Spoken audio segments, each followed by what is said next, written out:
Your Daily 180, 180 seconds of pure Bible study. We're wrapping up a study on Psalm 119, and we've noticed that 10 times the psalmist says, "Teach me."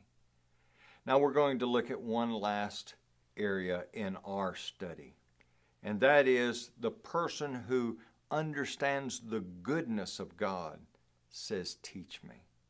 Consider Psalm 119, verse 168. "You are good and do good. Teach me your statutes."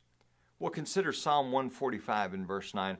"The Lord is good to all, and his tender mercies are over all his works." It's a rather amazing thing as we go back to the book of Exodus.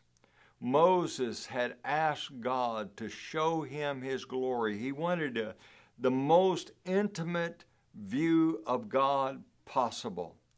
And notice what God says to Moses. Then he said, "I will make all my goodness pass before you." Now, stop for just a moment. What is it that you're expecting to pass before Moses? God says, "I will make all my goodness pass before you. And I will proclaim the name of the Lord before you. I will be gracious to whom I will be gracious, and to whom I will be gracious, and I will have compassion on whom I have compassion."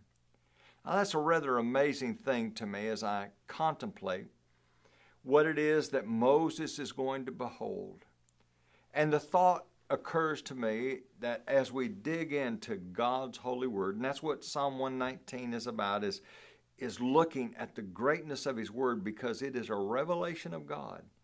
And as we see God's goodness, it should change us. It should change our attitude about the study of God's word.